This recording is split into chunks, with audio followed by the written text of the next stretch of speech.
Hello, everybody. How are you? Oh, hello, my beautiful fans.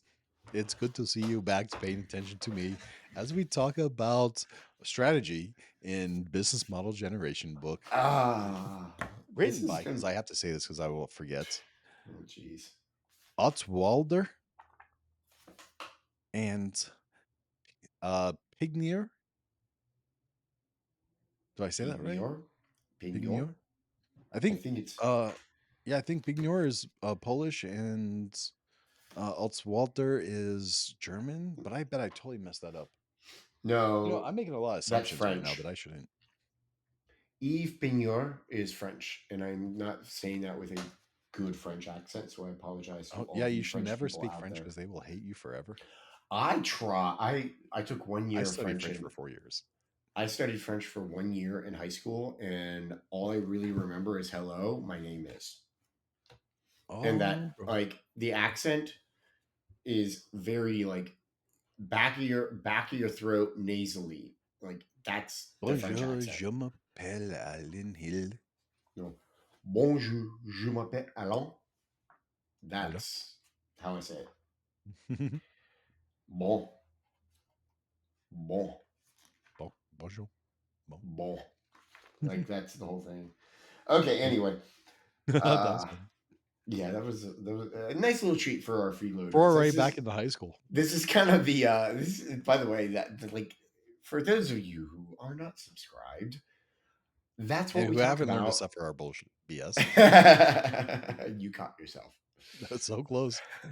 I'm not sure if Super. I actually did, but I tried. Yeah, I don't know either. We'll let the producer figure that one Yeah, out. we'll let the algorithm figure it out for bad or not. Oh geez. I think like on YouTube you're allowed one swear word. Um, They should not give us the liberty. I will abuse it. you always abuse. You abuse everything. I'm an abuser. Um, yes. So, uh, this is kind of what we talk about behind the paywall. Yeah, yeah. Today's going to be a half paywall day, Yeah, a apparently. half free paywall day. Yep, yep, yep. Okay, so we're going through this book, Business Model Generation, as Phil kind of alluded to. If you're just joining us, you need to stop this episode and go back several because we're going to talk about some stuff, and it's just going to go over your head, completely and utterly over your head. Right. Well, I'm not sure, right? Because today we're covering strategy, right? Hmm. So if you came today, I feel like you're going to be missing a lot of the good stuff, but you're not going to be totally out of place. My feeling is if on our next day, if we can probably, even though I want to do both today, if we get into the design stage, it's going to be too much miss history if you skip that, right? But I Yeah. think today Well, you could enjoy and then go back and listen to them. Um, come design stage, and then definitely come the following day where we start applying it. Good luck. yeah. Agreed. Anyway, sorry, I was just checking some stuff out. Check it out. I, Well, I spaced out for a second. you were so deep in thought. I was like, you're gonna throw a sock at me or something. I see you coming. Well, I'm gonna try at some point. All right. Surprised Anywho, you haven't yet. okay. So let's dive into the strategy stuff. There's a quote that the strategy section starts with, and I do kind of want to read it, the whole thing. It's actually It's a very lie. poignant or applicable to everything. It says, "There's not a single business model. There are really a lot of opportunities and a lot of options, and we just have to discover all of them." Tim O'Reilly, CEO of O'Reilly. And if you don't know what O'Reilly is, they are a publishing company for If they tech. don't know what O'Reilly is, they probably aren't listening to us. Okay, fine. But thank you for educating the audience of what they already know. I disagree with them, but it's hard to disagree with somebody who's this darn successful. I stole my thunder. Yes, I'm going to steal it whenever I get a chance. You know me so well, dear. Yes, I do. So, all right. Okay, so I think why? it's cool. What's wrong with trying to discover everything and being perfect up front, dear? Have you ever heard of the term analysis by paralysis? Oh, yes. There's two things I love: analysis by paralysis, and then I am going to spend so much money making this app perfect that I'm going to bankrupt myself before I ever try to Exactly. show it to the world. Exactly. Which all sound like you should discover all of them. Yep. Yep. Okay. Exactly. Because if you keep trying to discover everything, you keep trying to do all of that, you're never actually going to do anything. And that's Yep. what we want to do. We want to do something. Right. And I think we should just move on, because no matter how many times I tell my clients not to fall into this trap, that they fell into this trap, or they're about to fall in this trap, or they need to get the hell out of this hole, they don't listen. So let's move on. Yeah, exactly. Oh, I love it. I love it. The okay, so we break strategy into four big categories, right? The business model environments, evaluation of the business models, business model perspective with blue ocean strategy, which I think is 50-50, and managing multiple business models. Wow, what is the last time I made a fun of a whole model? All right. Good question. Yeah, I try not to do that. Anyways, should we jump into the first section, which is kind of like so with the business model environment, we have context, design drivers, and constraints. And when you're comparing it with the overall uh, map that we have for our model here, then it kind of breaks it into four quadrants.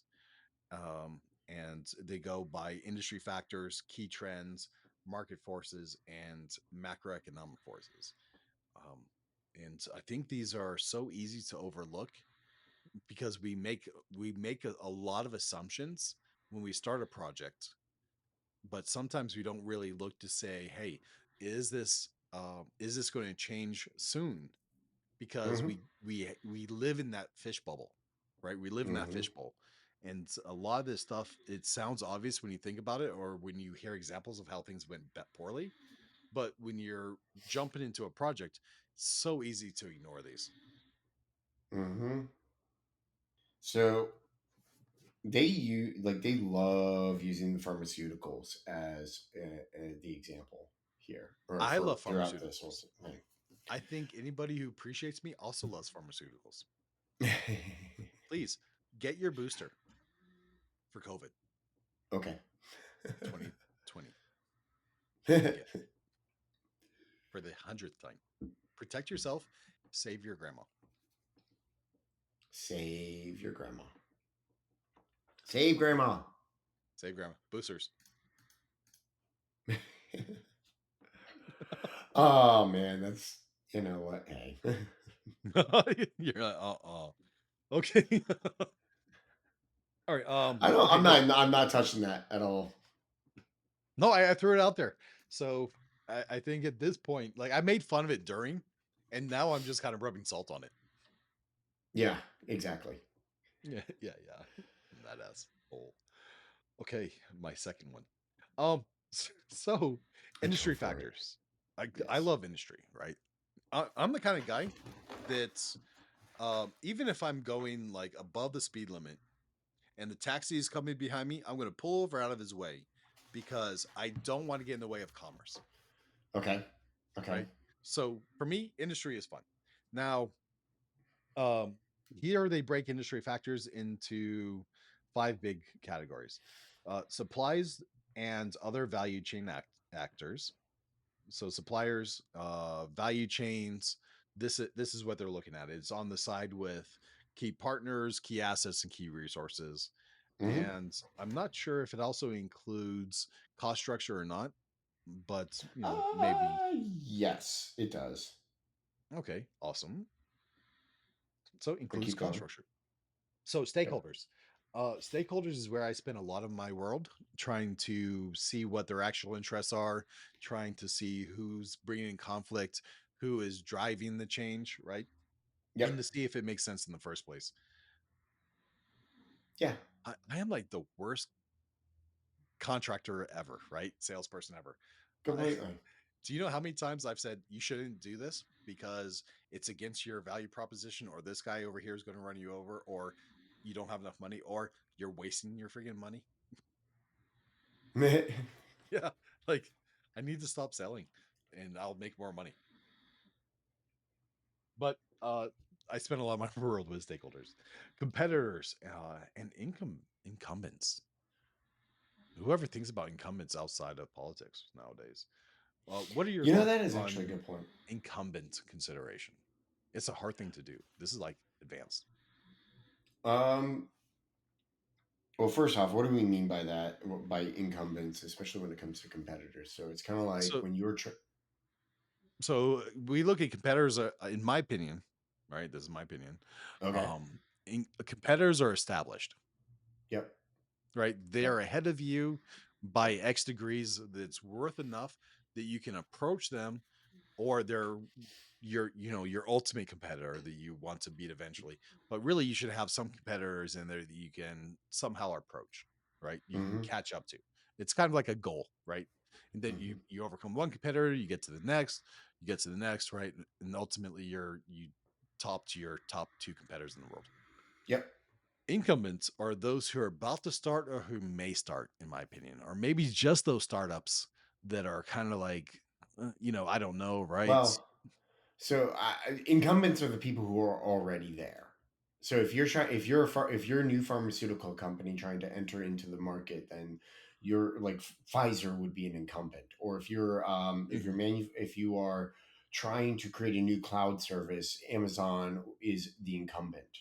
But along those lines, like with competitors, you also have to consider that are you an incumbent? Are you currently in there? So like for an entrepreneur, someone who's like trying to create a new business model within a company, they also have to consider, okay, are we the already established one, and is there anybody who might come in to the market and challenge Mhm. us?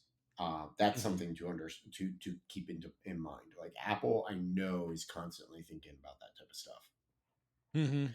which is part of the reason why, honestly, why they've stagnated. They're not they're not They became really. Microsoft. Yeah. Well, so like the biggest leap forward that Apple has made within since Tim Cook has taken over, because unfortunately Steve Tim Cook's Jobs is not really a leader. He's passing. more of a He's a manager. wow. I just pissed off a lot of people. Cook is an amazing um, executive, right? Efficiency is Yes. one Yes. thing that I would look up to him and say, "Wow, he is the role model, a leader, so, like a hero." Like Yes. he should have Yep. wrote the 4 Hour Work Week, Yeah, you are absolutely correct. Like he's right? very good at maintaining the ship, at Yeah. keeping the Oh, ship on course. not just maintain the ship, but saying, okay, this ship should not have costed $1 billion. I could make it in like $50, Yep. right? That's Cook, but he's not. He's not an innovator. He's not going to think outside the box, other than how to improve the manufacturing process. Actually, Yep. I just maybe haven't seen any of that from him. I don't think Yep. it's in him. No, I absolutely agree. I think you're correct. The most innovative thing that they have come out with in the last since Tim Cook has uh, taken over is the Apple Vision Pro, which is their goggles and stuff. Hmm. Like that is the most innovative thing that has come out. However, the problem with it is there's like a ton of issues with it. I think it's a gimmick, Hmm. I but can't it's say it's also innovative. it's a step. It's like a It's not step a toward. step. It's the whole market has. Well, not to so here. That's exactly Apple though. That's what Apple has done since the very Well, no, beginning. no. I mean, with the iPad, with the iPod, Nope. so no, There. no. iPod introduced the store, which was an No. innovation. Yeah. So no. So the iPod introduced a couple of innovations. Yes, there were Mhm. MP3 players prior to the iPod. Yeah, The there were iPod. MP3 players that were better and prettier. Yes. Yes. The iPod introduced the wheel, the touch wheel. Yep, That was a yep. The huge. touch That wheel. was a huge thing. Yep, That's and that was a a huge good LCD. yes, good LCD. And then, as you said, Both they technologies they event purchased. yeah eventually introduced the store, and the store was the big innovation for the iPod. Mhm, Um, the iPhone was not an innovation at all because there were other smartphones that were being created at the time. BlackBerry would be a really good example of that. But the innovation there with the iPad, or sorry, the iPhone, was the touch screen. The touch screen was the huge innovation for the phone, by introducing a whole like a just a device that a majority of it is touch. Then it's going to like that makes a lot. That was huge.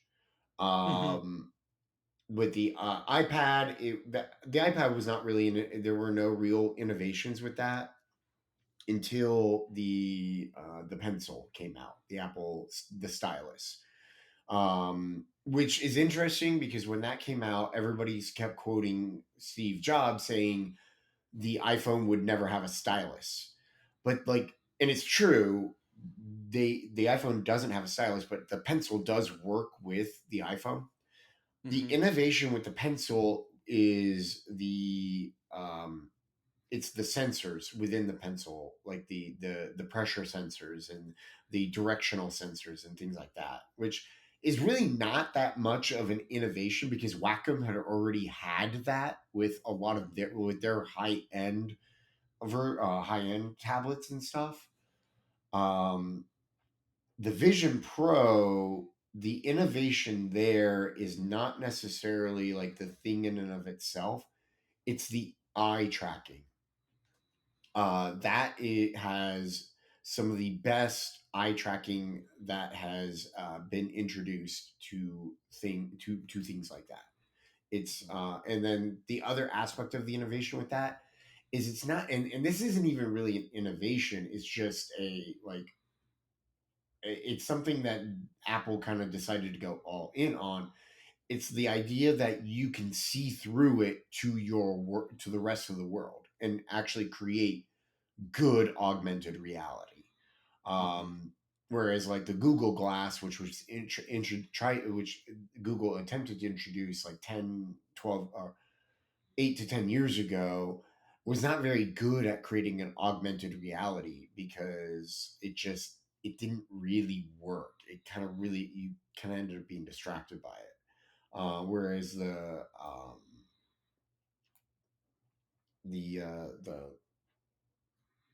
the whole thing, like the Vision Pro, like really makes it easy for people to go through and look at stuff. So anyway, that like the Vision Pro, and the thing with the Vision Pro is it's like that's the very next leap for Apple, is was the Vision Pro, and that's kind of because Mhm. everything, like that's their next innovation, their next big thing, because everything that's been going on since Tim Cook has been around has just been an incremental change and an update. Yeah, sure, they brought their chipset, their CPU chipset in house with the Apple Silicon M line, but even that's not really an innovation. That's just okay. We're just doing a good job, a better job with it than anybody else. So Yeah. and benchmarks prove it. So anyway, What do you sorry, think about graphite processors? I haven't looked Side at topic. those. I have not looked at those. That'll be interesting. Yeah, it's gonna be exciting. Yep. It's gonna be exciting. Okay, cool. I'm looking forward to when you check this out because between the three of us, you're the brains. I try to be. Anyway, we're not talking about business models very well. Oh, we are because okay, we're not, but Oh man. All right. So we were talking about competitors and everything like that. So awesome. Okay, new entrants, which we kind insurgents. of talked Okay, about. so I mixed up incumbents with insurgents because I'm dumb. Uh, and the Wow. substantive products and services. Yep. Yep. You know, this is a big one, right? And it's Okay. It's so looking at your product, right? And looking at what could be substituted for it is a great exercise because it helps you kind of see where your value is compared to other things, right? You can think, I'm doing this way better, right?